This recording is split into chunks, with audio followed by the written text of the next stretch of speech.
Through a Scottish Prism, the programme that is unapologetically pro-Scottish independence and anti-Westminster rule. Everything we say here is viewed through a Scottish prism. Brought to you by Barhead Boy. Okay folks, we're ready to roll.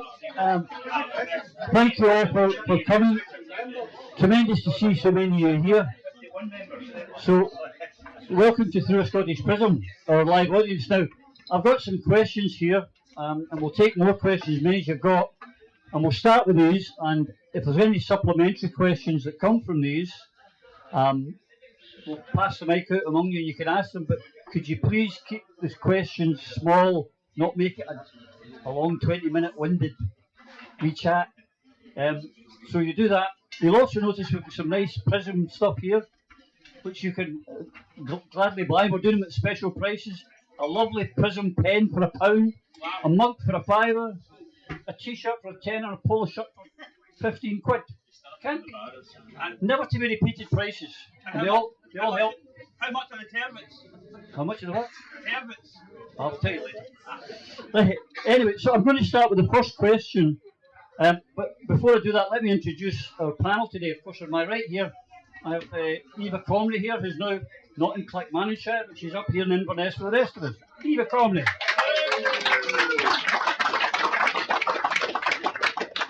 And up from the borders, our Yvonne Ridley. And phoning at great expense from Finland, Scotland's highest ever diplomat at the UN. And also, I'm in a bit of a brown nose because he's actually the convener of the International LACU, so I'm doing a bit of brown nosing here. Daniel Jack. We do have Mr. Murray, but you'll see he's at the bar, and that tells you all you need to know. He'll fit right into the Prism crowd. Lagavulin. Exactly, I bet we Lagavulin. It's a Lagavulin for Mr. Murray. And when you're ready, Mr. Murray, we don't want to start without you. Anyway, I've got. Oh, very good, very good.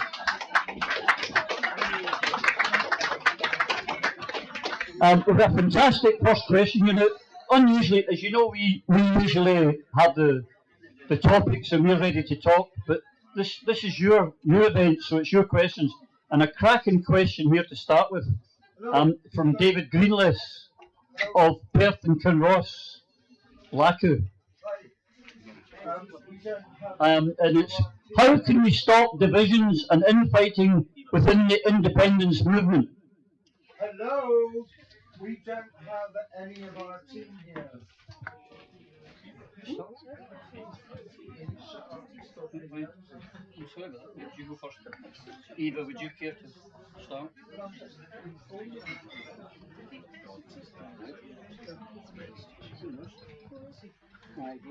There's a very easy way to stop division within the Scottish independence movement. All it requires. No one. Press the button. Press the button while you're speaking.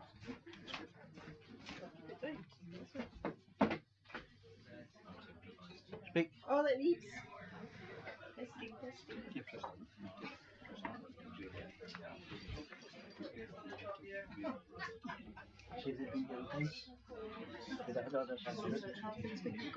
All it needs is Hamza Yusuf to pick up the phone and phone Alex Salmond.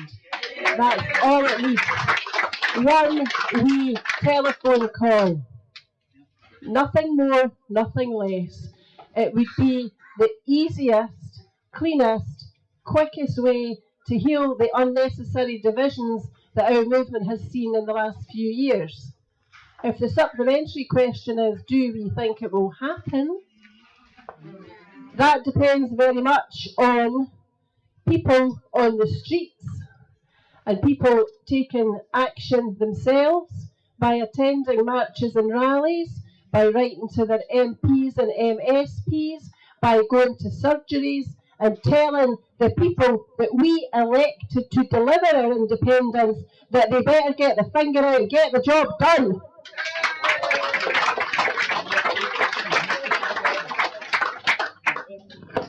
Hello? Yes.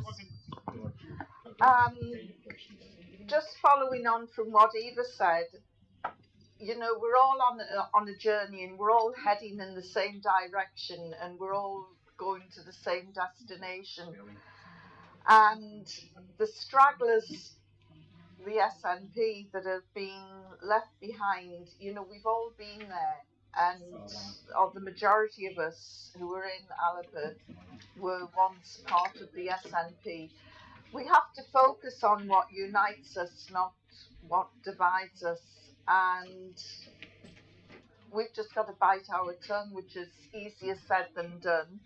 I'm one of the greatest culprits, I think, of that. But yeah, we've all been there, and it just takes some people longer than others for the penny to drop. It would be great if the SNP membership actually rose up and brought their politicians to account and held them to account. But I don't think that that's going to happen, because the party is being configured in such a way that the membership doesn't have a voice. And so I think we need to be a little bit more understanding and, as I say, bite our tongue, and especially when we go on the social networks. And, you know, if we just resolve to make a friend on Twitter with somebody, you know, it will go a long way, because we are heading in the same direction. And as I say, some of us are getting there quicker than others, and we should help the stragglers who are being left behind. And when they wake up out of this malaise, they're going to be so angry. But they've got to go through that stage yet. Thank you. Daniel. Thank you. I think it's easy for us in our party because we are of one mind. We are of one focus, which is sorry. I think it's easy for us in the Alba Party because we are of one mind. Right. Can you hear me now? No. Hello, can you hear me now? Yeah. I think it's easy for us in the Alba Party because if you think of what Tasmina said at the end of conference about the family atmosphere and the friendly atmosphere that we have, and the common agenda, which is the delivery of independence, that makes things easier for us. For those in the SNP and elsewhere who have seen their hopes dashed time and time again, they're in a very difficult place. And I think it would be quite understandable for them to look at our success and feel resentful of that. And equally, it would be easy for us to gloat at what we have achieved in 2 years and what has happened to them. But that's not the way to go ahead, I don't think. There needs to be empathy, there needs to be an understanding, and we need to be absolutely clear that the agenda is not about dissing other people, it is about delivering independence for Scotland. That is our primary aim. And members of the SNP, whoever they are, share that. They may not act as if they believe in that, but deep down they do, I think. The ordinary members of the SNP do absolutely believe that. And it's about engaging with them and encouraging them and communicating with them in a positive way, I think.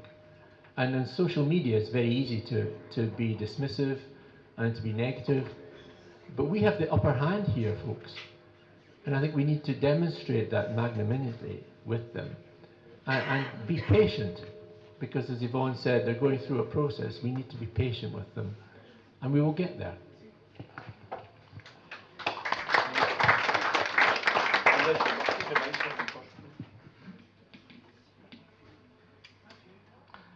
Is that working? Yep. I'll start by saying I'm going to try to answer this question despite the handicap that I do not have a malt whiskey in front of me.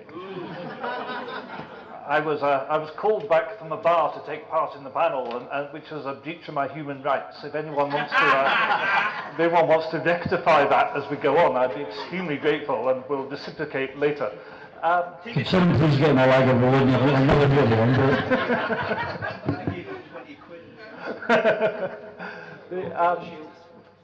I think what will unite the independence movement is campaigning for independence. And we need a campaign for independence. We need an end goal. We need a declaration.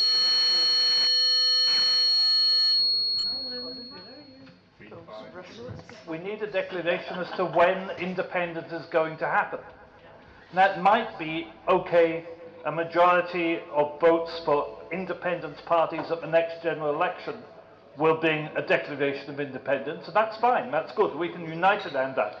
But we need a campaign with a date and a goal and an understanding of what brings independence.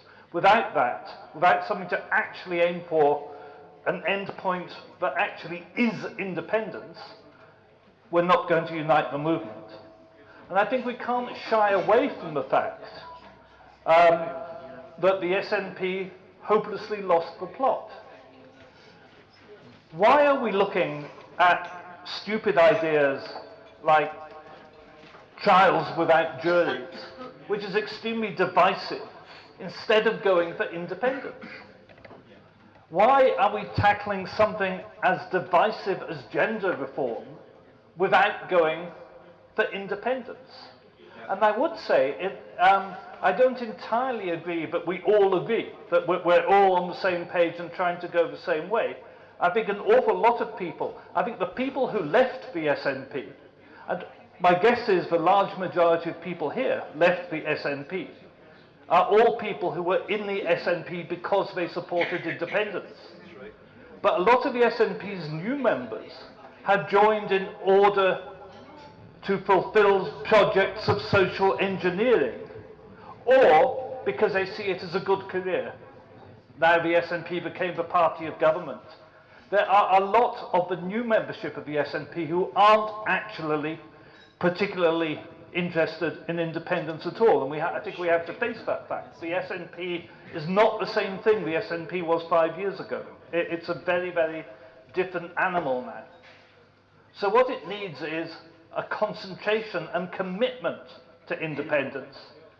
We need to end the devolution trap of putting stupid and socially divisive policies through the Scottish Parliament instead of practicing independence first. And we can sort out those things after. We're all entitled to our different views on those controversial policies. Why do we have to tackle them now? Let's get independence. After independence, like any normal country, we can have our disagreements about particular policies.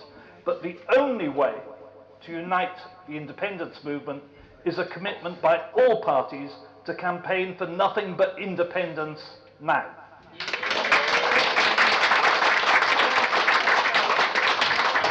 Excellent question. Another fantastic question here from Leanne Tervitt in Fife-Lacker. And it's this: voter ID unfairly discriminates against those in deprived areas. How do we overcome this, given that the independence support is high in our council schemes?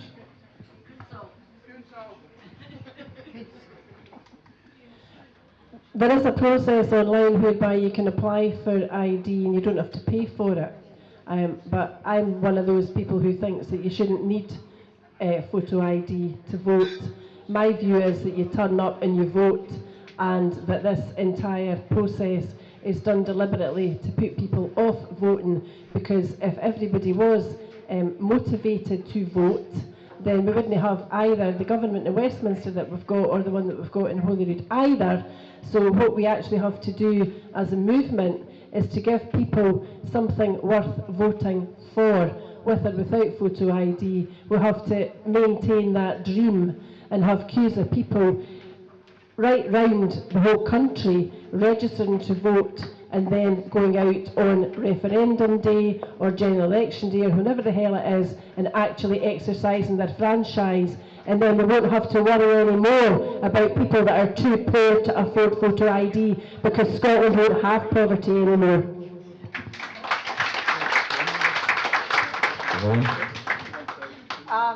As usual, I'm in lockstep with Eva on this, but I would also go one step further, which went down like a lead balloon at the last conference, and that is I would make voting compulsory. It's being carried out in about 20, 30 different countries at the moment, including Australia. It works very well. Women have paid the blood price so that we could vote. And, you know, our vote is precious. It's Election day is the one day in the entire calendar where we are all equal, where one vote counts exactly the same as somebody else's vote. Doesn't matter whether you're rich, poor, working class, upper class, middle class, whatever. That one day is so important, and that's why I really believe that it should be compulsory. And if voting was made compulsory, I think we would see quite a different political landscape to what we've got at the moment.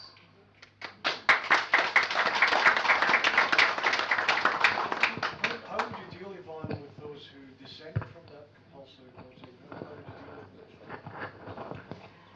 with this? Well, you know, most people are law-abiding.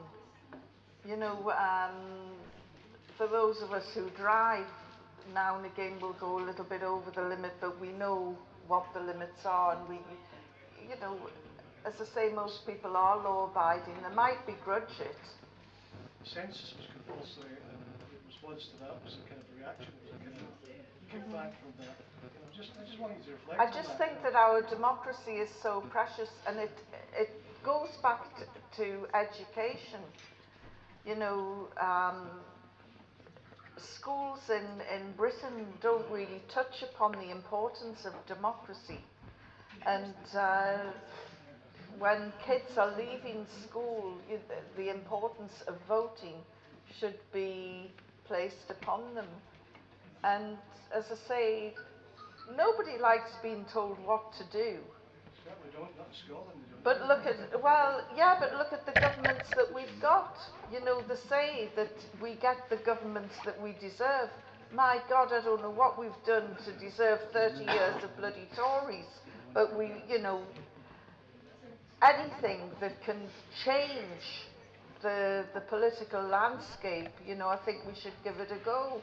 And if we're prepared, and I've heard a lot of people in this room say what they're prepared to do for independence, and there are people in this room who will dig up their claymore and fight for independence if they have to.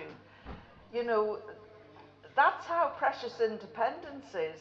So why shouldn't we build in that voting is compulsory? If voting had been, because if voting had been compulsory during the referendum, I think we would have got it. No doubt, but it's totalitarian. No doubt that was the case. I'll get the mic to you in a second, and you can make your point, but can I just say that one of the things about Prism, the great thing is that unlike political parties or certain social engineering that's been going through Scotland, in here you can disagree, and I have to say I disagree, because we have a democratic right to vote, we have a democratic right to abstain, and I think people should be allowed that democratic right to abstain if they so choose.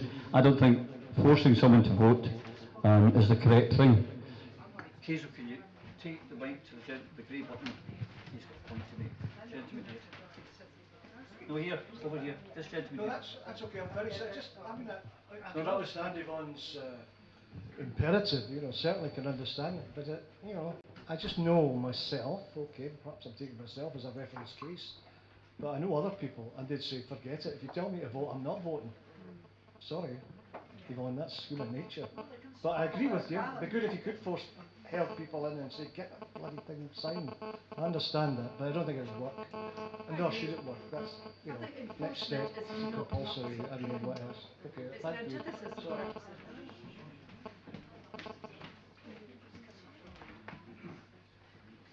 Carol. Yeah, I just think enforcement is the antithesis of democracy. Incompatible. Oh, so that's over here. Press on the button.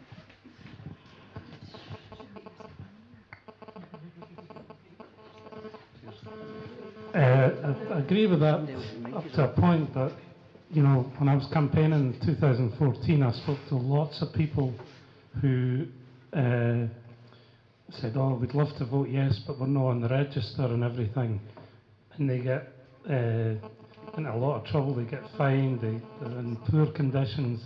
If it was compulsory to vote, these people would get a vote. And I think that's an important thing. I know in Australia, a lot of the people there are some of the younger people don't like the fact that they're made to vote, and they get fined. But like you say, with driving license, with every other thing, people have to do it, and the right to abstain is good, but it doesn't really get you anywhere. I think it should be compulsory. I would be for that, definitely.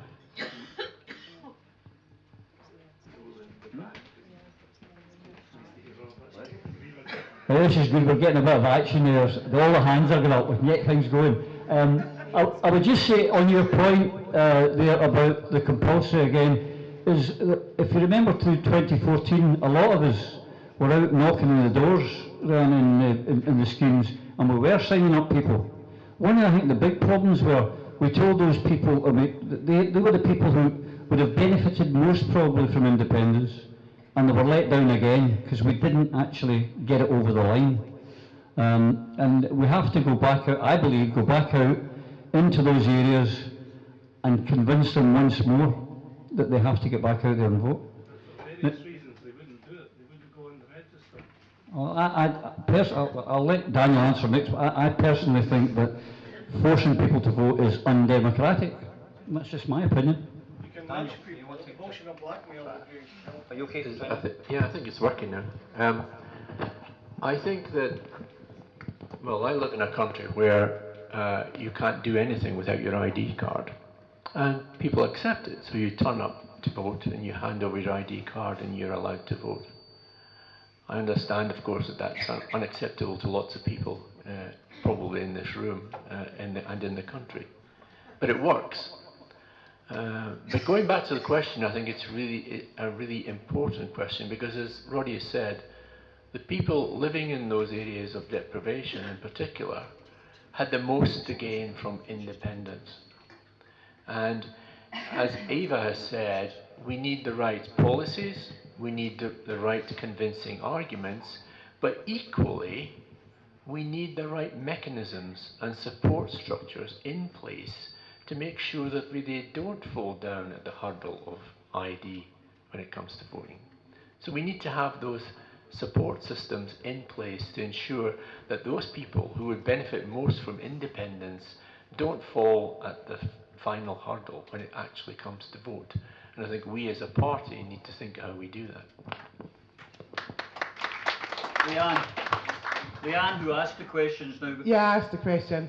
See, I would go from a slightly different approach. I was, when I was campaigning, I was sitting in houses that was chaotic houses. It was alcoholics, it was drug abusers, it was single parents, it was single men on their own on benefits. That I went into all the welfare areas, and I think personally that getting these people signed up for postal voting would be absolutely great. Expecting these people to drive a mile to jump on 2 buses with 3 kids in tow, or have a drink in them, people with problems and people with chaotic homes, expecting them to go out and vote on one specific day is hard. It's really, really hard. They've not got easy lifestyles. They can't jump in their car like we can and nip down to the polling station and back in the house in 5 minutes. It doesn't work like that.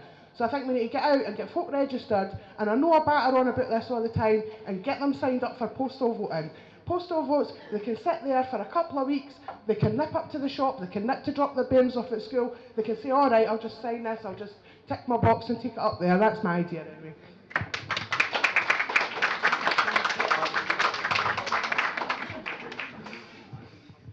Hi.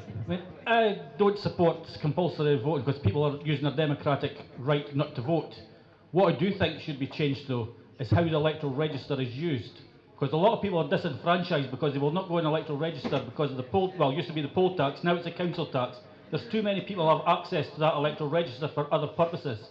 So there should be a safeguard that when you're on that electoral register, it can be used for no other purpose.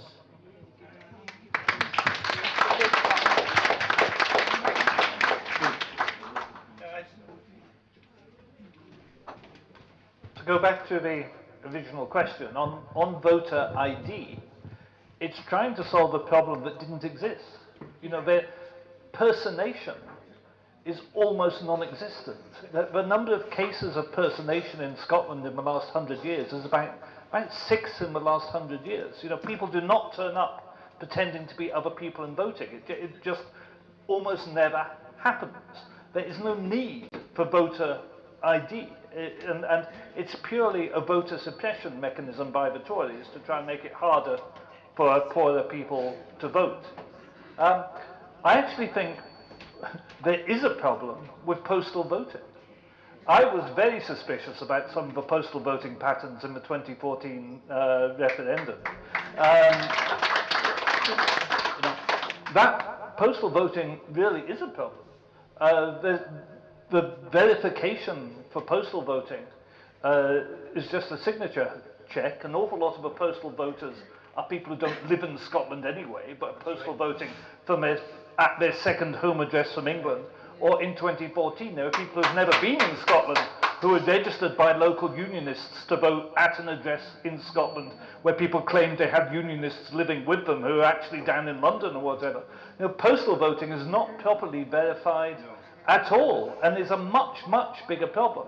And it's really interesting that the Tories are bringing in something about one problem that doesn't exist and doing nothing whatsoever about a much bigger problem that does.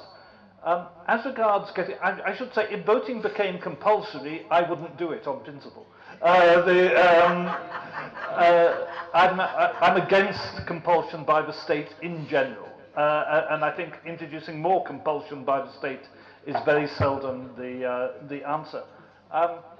Williams Brothers Brewery in Glasgow, during the 2014 referendum campaign, in all of their Tide pubs and pubs they own, they had a big drive to get all the local drinkers signed up. And they signed up about 6,000 people to the electoral registers in Glasgow through the pubs.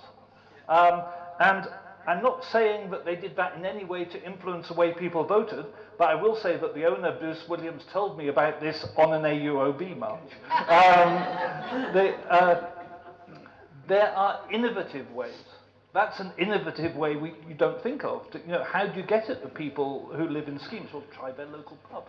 Try local community hubs and different ways of looking at things that aren't necessarily the normal way we do politics. But there's no doubt at all we do have a problem in that our greatest support comes from the schemes, and that's also where the lowest voter registration is. And you're absolutely right that a lot of that is people not wanting to be on the register because they have various reasons they're not that keen on the authorities keeping track on them, and that's something we have to work to get around. There's supposed to be a Chinese wall in the council between council tax and electoral registration. They're already not supposed to use it for that purpose, but they do. And enforcement of that is important. But no, I think showing ID as you vote is totally unnecessary. It's showing a problem. It's solving a problem that doesn't exist. I think tightening up the postal vote and making sure that the people on the electoral register getting postal votes really are people who actually live in Scotland and actually exist is an extremely important thing as we move forward. Yes, I just wanted to pick up on a couple of things that Leanne said and Craig, and that's about looking at innovative ways of encouraging people to vote which fits in with their lifestyle. And Finland is not utopia, but it has got some really innovative approaches to engaging people with the public, with the government. And elections is one of those. So we've just had a general election in Finland, and 2 weeks before the election takes place, you will find pop-up shops in supermarkets and local city centres all over the place, and these are staffed by council employees, and people can pop in and vote whilst doing the shopping. And the example from this recent election was the president was going on a state visit to South Africa or somewhere, and he knew that he wouldn't be able to vote when he was out the country, so he popped into his local library and voted. I mean, it's things like that. We need to be more innovative. And that's the sort of thing I'd like to see in an independent Scotland. Expecting voters to turn up on one day to vote when you're in that kind of lifestyle is just ridiculous. I'll just come to the second, Andy. I would say, as probably most of you know, I come from, I live now in Catalonia most of the year. I've been there now for 6 years. I cannot vote. I want to broaden this out a wee bit. I cannot vote in anything but local elections. I can't vote in a general election. When the next time the Catalans have a referendum on independence, I cannot vote in that. And I think that's right. I chose to go there and live. What right do I have to tell them their form of government? I chose to go there. So I think I definitely think it's a debate we have to have. I've taken a bit of flack for it, but I think it's the right thing.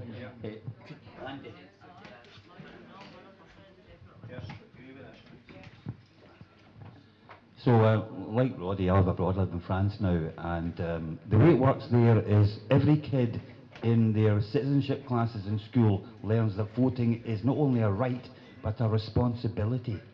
So they're encouraged very strongly to vote, but it's not obligatory. But what the French will do, because they get 80% turnouts in everything, is they have the possibility to vote blank, they call it, vote white, which is abstention. So voting white is counted, and people in the bar will say, "Oh, I'm voting white next week." That kind of it's a legitimate way of voicing your displeasure with all of the above. So that is one option. That's one way. That's one way we can get around what Roddy's talking about people being forced to vote. You can be and Craig, you can be forced to vote. None of, or not forced, but you're encouraged to vote. None of the above. But I wanted to ask Yvonne, because she's a journalist, she might have looked into this. I've not. I'm aware that Australia is compulsory to vote. Is there any research that shows what colour the voting changes when you make it compulsory? Does it go more left? Does it go more right? Is there any evidence?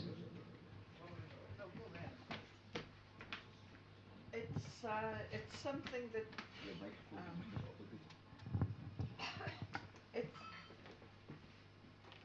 do I need a mic? It's something that needs to be looked into in greater detail. And one of the things after my motion was kicked out at the last conference, one of the things that we decided to look at was exactly that. Let's see how it works in other countries. And but I agree with you on the right to be able to not vote, but have on the ballot paper none of the above.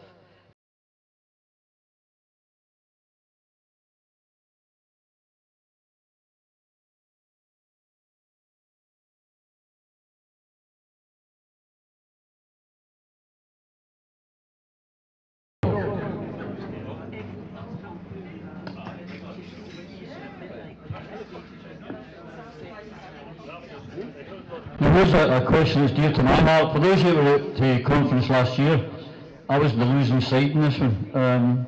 But Matthew Love from South Lanarkshire, Lacu, has asked, should the Scottish Government the Scottish governments act like the Sinn Féin and not send MPs to Westminster? Instead use them to run an indie campaign. So basically, should there be abstentionism?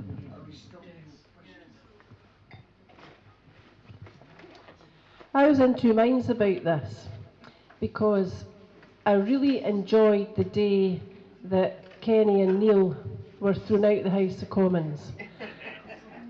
So I'd quite like us to be there to get thrown out.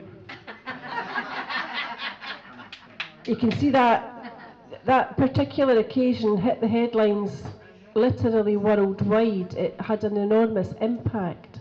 That kind of behaviour is what we should be seeing from the SNP MPs every single week. They could all take turns. There are so many of them, they could have a week about and cover the whole year. Let's not worry about why they don't do that, because we know damn fine why they don't do that.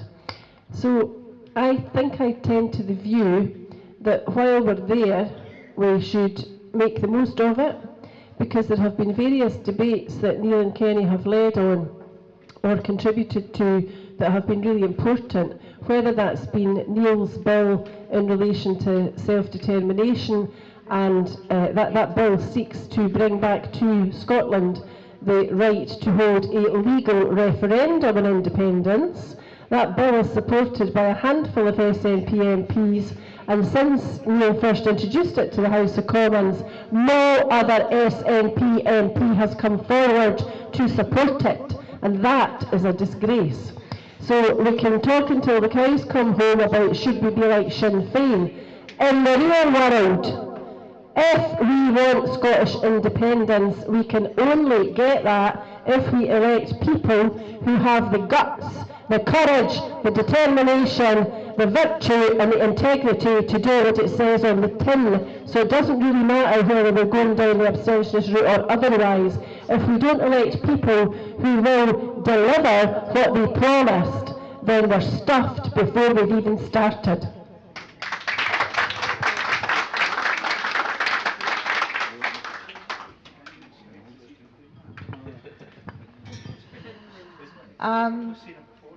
I think we should adopt the French model, because we're not going to get independence through politics. We're going to get it by taking to the streets. And I mean, I live down on the borders. We need to bring the country to a halt, using our friends in the trade unions, blocking the roads, stopping trade, having a general strike, and stopping all the power, our energy, our power going south of the border, and really make Westminster feel the pain of what happens if we, the people, decide just to say, no, enough is enough, and cut them off. And then suddenly they'll start to realise that the power and how much they rely on Scotland, because people in England think that we're just a bunch of whinging Scots.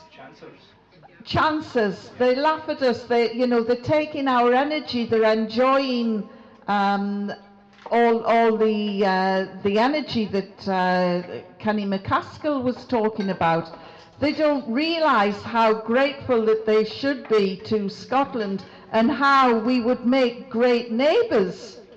Even in independence, it doesn't mean to say we'd rebuild a wall and say, two fingers and off you go.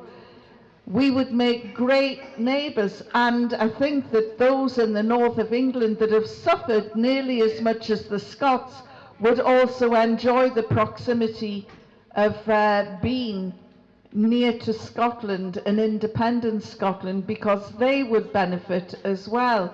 And I just think that we're not angry enough yet. We're too comfortable.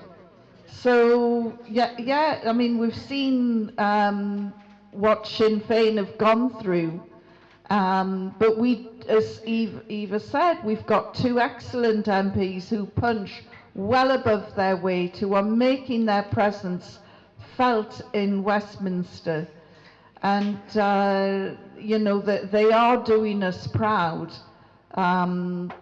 And so at the last conference, when I said we should go for abstentionism, I was conflicted, because Neil and Kenny, as I say, are punching well above their weight.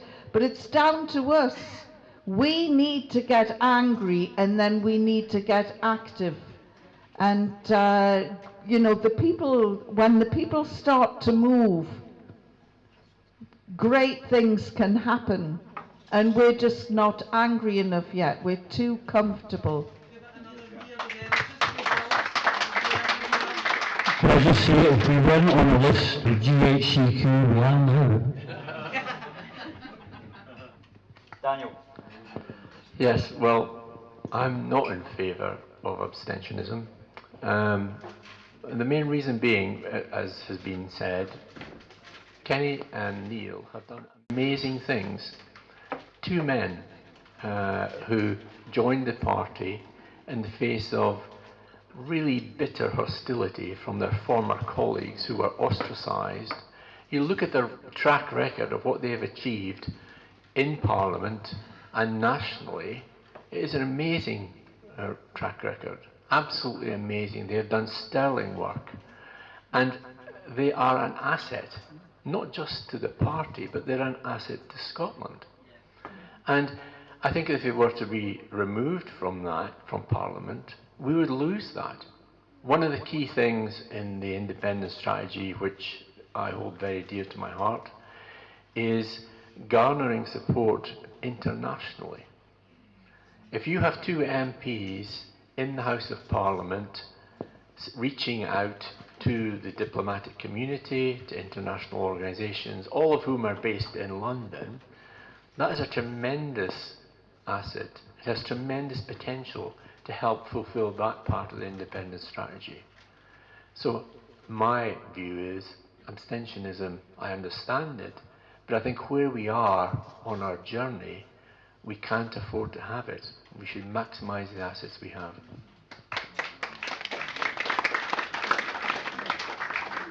Okay. I think at the last conference, I think at the last conference, the only three people who spoke in favour of abstentionism are sitting at this table, and I was one of them. I think I favour abstentionism. It worked for Sinn Féin. It didn't have the effects of isolating them politically or internationally, but people say it will. It worked for them very well, and I think the dangers of the Westminster charade are well illustrated. And I think that goes wider. You know, I really think devolution has had its time. I don't think the Scottish government's doing any good at all in running at farce at Hollywood. I'd argue that the current Scottish government's doing more harm than good. I'm now going to do what I like to do, which is to take the question to talk about something I wanted to talk about anyway, which is to say that in considering our MPs and whether they should go to Westminster or whether they should abstain, we should also consider how many MPs we should have. And I think this is a conversation we've really got to have. I think, as a party, we have a moral duty to oppose people like Alan Smith and Kirsty Blackburn and Kirsten Oswald. And to give independent supporters in those constituencies a chance to vote for a decent human being instead. I think that's got to be done. I didn't join ALBA to join a list-only party, and I don't want us to be a list-only party. I want us to be fighting in first-past-the-post seats. And of course I don't want to stand against Joanna Cherry or Doug Chapman or many of the very, very decent people who remain in the SNP. But there are some people in the SNP who are a positive detriment and danger to Scotland, and they should be opposed.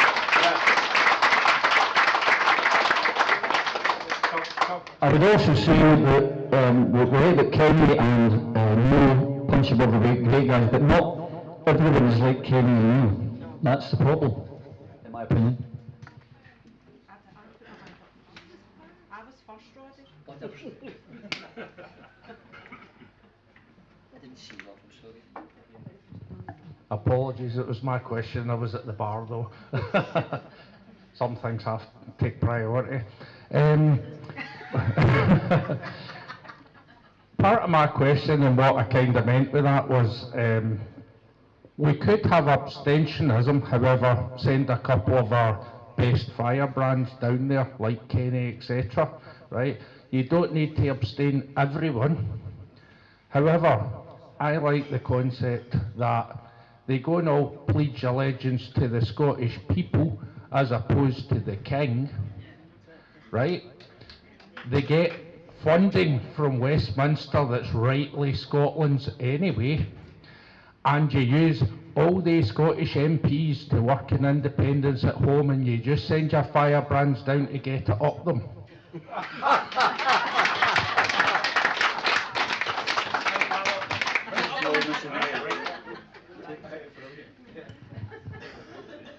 Mine's is to add on from what Craig said.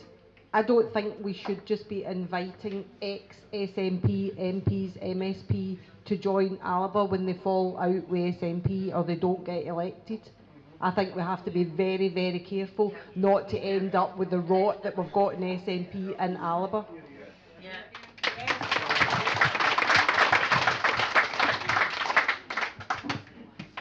You've led me on to a rather good question with your comment about the King.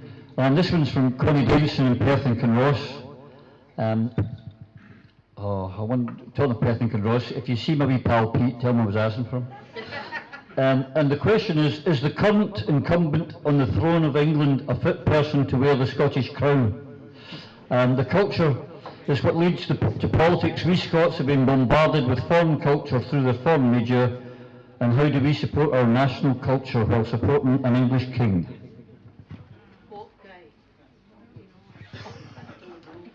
I've got a client who lives with our partner and they're both unfortunately unemployed, and their income in a month is universal credit of £780 for a couple for a month. Might be 4 weeks. £266 of that goes to the rent, but doesn't cover the full rent because the rent is higher than the council think it should be, so they have to make up the extra. So if you work it out, they've got about £100 a week to live on.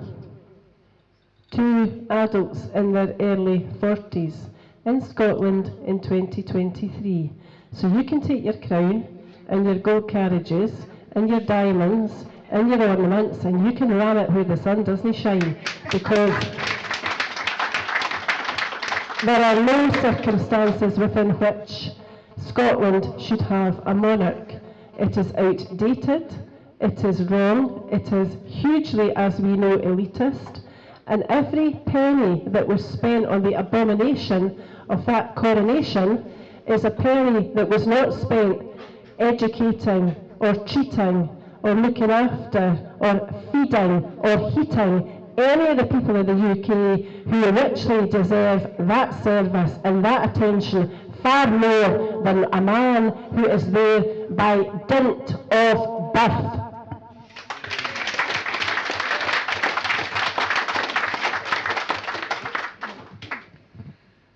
I just don't see the point of having these self-entitled, privileged wretches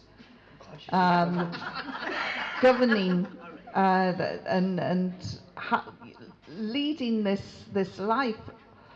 I don't know about you, but I felt as though I was watching Sky News, I felt as though I was being groomed to accept these privileged individuals and their children and the whole dynasty of Windsors and the legacy.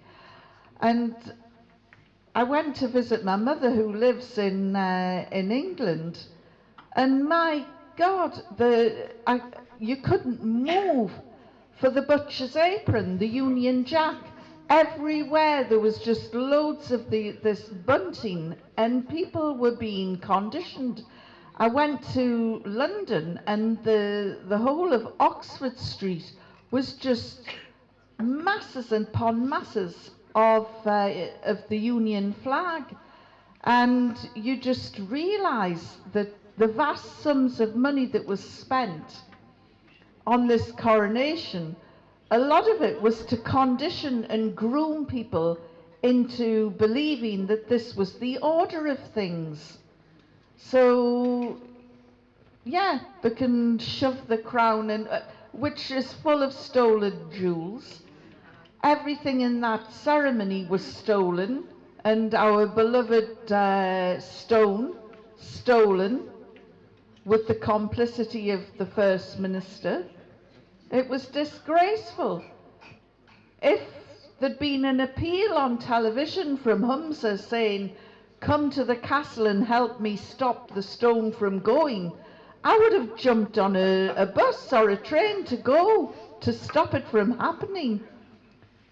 It was awful just watching him give away. Yeah, it was. It was humiliating. Really humiliating.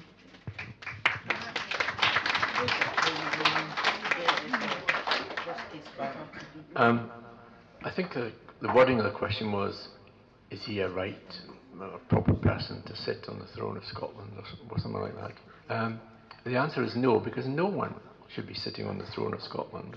The whole concept of a throne is an outdated entity, and you just need to look at the ceremony to think, well, it was part pantomime, but it was also incredibly offensive.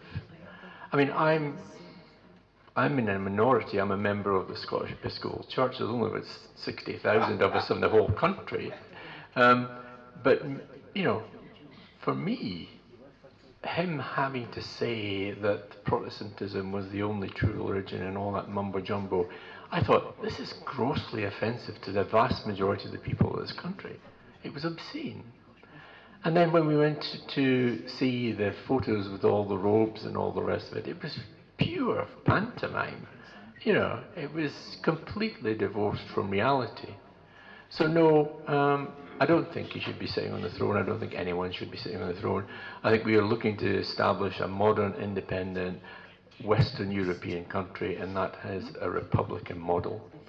But as a sort of side note, you won't believe this, but the whole thing was broadcast live on Yle, which is the equivalent, Finnish equivalent of BBC One, with instant translation and subtitles going through the whole thing for hours and hours, and you thought, this is madness.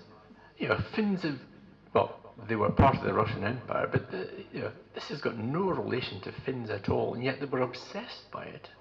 And also just thinking, what the hell is going on here? You know, is this really the UK at modern times? Great. Well, 40% of the panel are members of the Scottish Episcopalian Church. There's an unexpected event.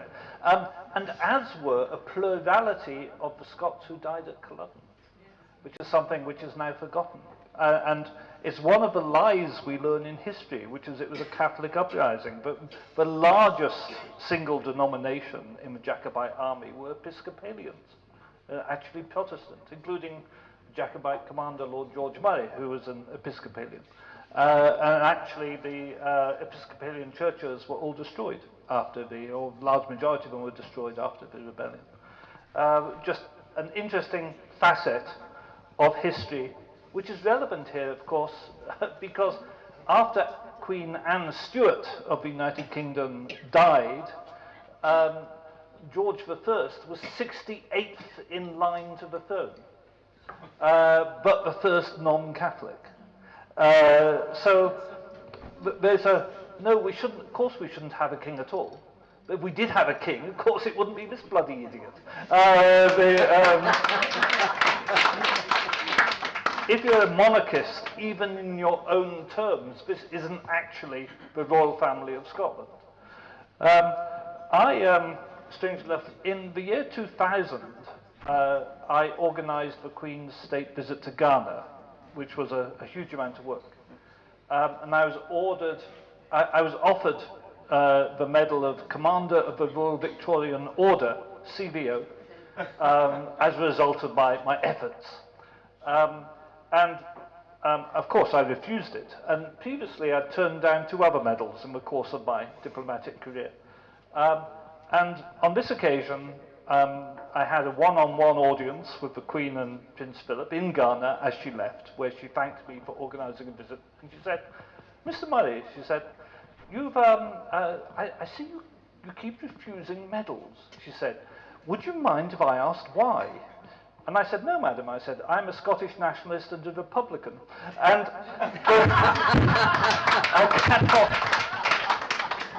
I cannot describe the look on her face. It was plainly, in her fairly long life already by then, nobody had ever said anything like that to her before. She was absolutely, I'm sure she realised such people existed, but she'd never actually met one. And Did you wait when I get my claymore? She was perfectly friendly, she was very nice about it, and in fact she gave me a letter jack as an alternative to the medal, made by her cousin Viscount Linley in his carpentry workshop, which I subsequently auctioned for the defence fund of Julian Assange. So,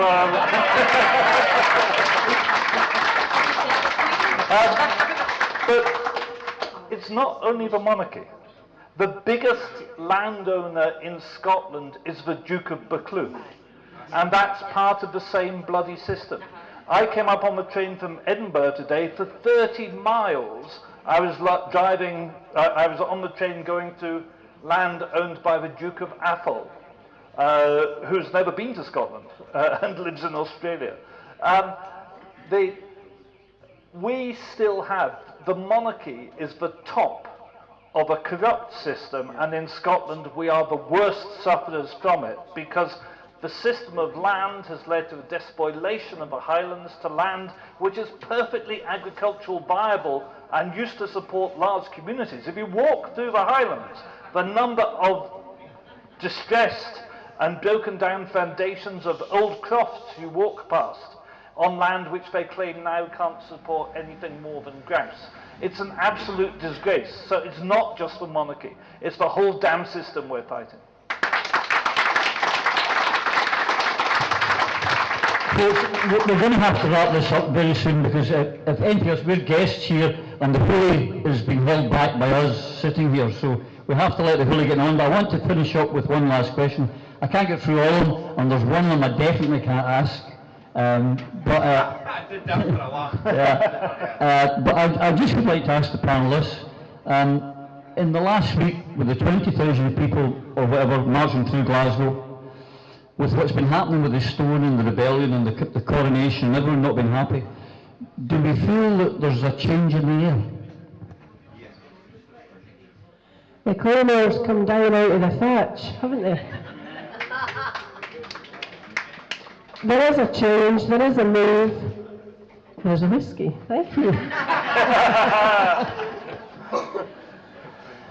And there is a growing momentum that we've got to keep up. Because it's easy to look backwards and say, prosperity to Scotland and no union. But that was hundreds of years ago. We want to be able to stand in the here and now and talk about what a great country we live in. And we want to think about tomorrow and all the other tomorrows that have still to come, and to say that we will feed our people. People will have jobs, our children will be educated, our pensioners will not have to choose between heating and eating.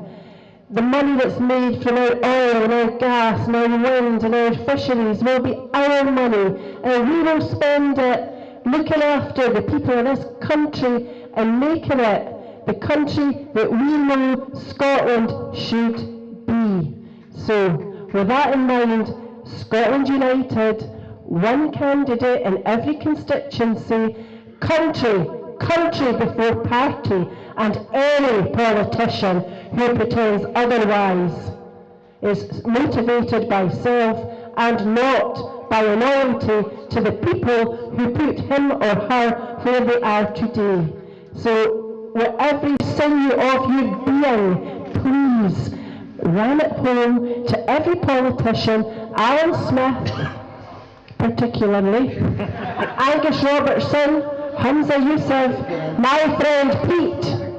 This has to be, the next general election has got to be Scotland's date with destiny, because our country and our people deserve nothing less.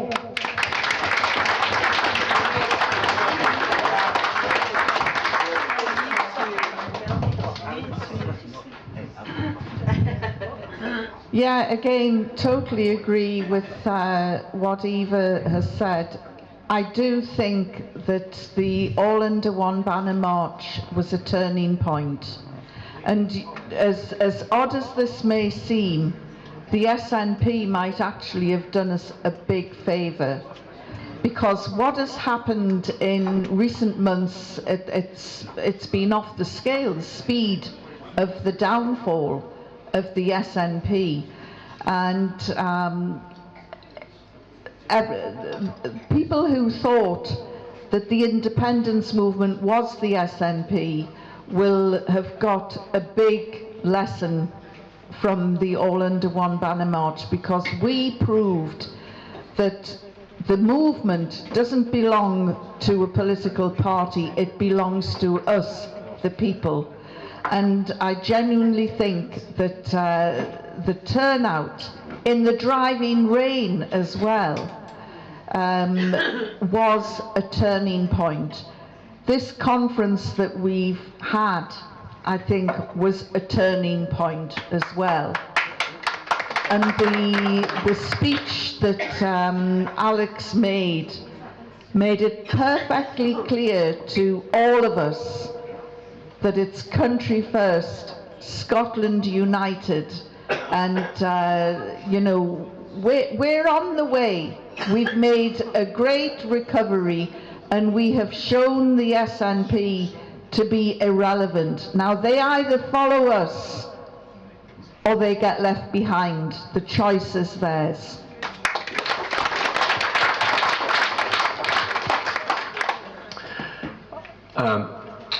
I'm a sort of semi-detached observer, since I'm thousands of miles away in Finland, but even I can sense that there is something afoot. And I think the cataclysmic implosion of the SNP has acted as a catalyst towards stirring emotions and people saying, hey, we've been conned for 9 years, we're not going to be conned any longer. And now is the time to do it, to do what we want to do, which is to lead Scotland to independence. I think Alex's speech was inspiring, but there were important messages in that. And one of them was about leadership, true leadership. That's what we will need going forward.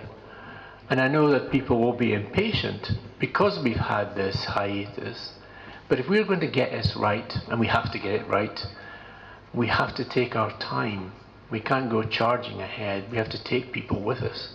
And with the right leadership, with inspirational leaders like Alex Salmon, I'm convinced we will get there.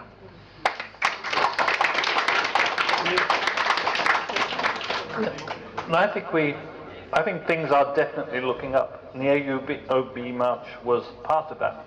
One of the interesting things about the AUOB march was there were quite a number of good SNP MPs and MSPs who were on the march who didn't make a fuss about it, and who weren't speakers, weren't advertised. I think they're starting to come, and people like Ivan McKee, Jim Fearley, and others were there. They weren't advertised as speakers. The fact they were there wasn't necessarily advertised, but there were, I can't recall all the names, but there were at least 10 or 12 MPs and MSPs from the SNP who were quietly there, even though we all know their party didn't really want them to be. And I think that's a big change. And the other really big change, I think, is that Alex is now back on TV. After this period of being ostracised and cut off and being silenced, and that makes a huge difference. That makes it, because he is by a long, long chalk the best politician in Scotland, the most capable, the most competent politician in Scotland. And we've also, I'm sorry to say that the SNP had turned into a personality cult. It had stopped being a functioning political party and had become a personality cult. We have seen the implosion of that personality cult. Now it's going to take a little while. Some of the people are still in grief, some are still in cognitive dissonance. It's going to take a little while for that to play out. But the disappearance of that personality cult has to be a positive thing, because that was extremely unhealthy for Scotland. So my own belief is, the last SNP march in Glasgow I was on a few months ago, not the recent one, had about 600 people on it. And this one had 20,000. And that shows we are back on the up again and the people are moving again. And I really do believe we've passed the low point. We've passed a critical point. We've passed a point where the professional politicians were managing to sideline independence. And we're back at a point where the people and those politicians like Alex Salmond who actually genuinely believe in independence are getting back in charge. So I do believe the future is very good, and I do believe thank God, I'm going to live to see independence, and so are you too.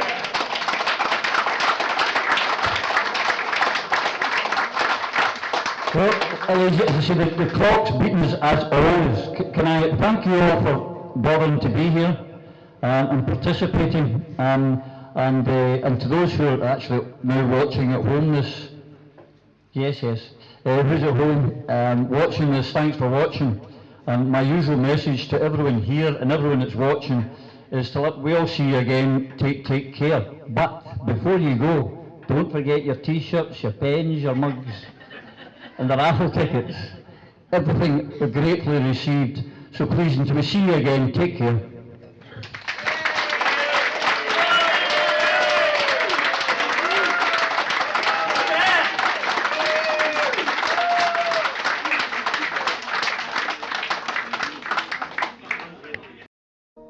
Through a Scottish Prism, the programme that is unapologetically pro-Scottish independence and anti-Westminster rule. Everything we say here is viewed through a Scottish prism. Brought to you by Barhead Boy.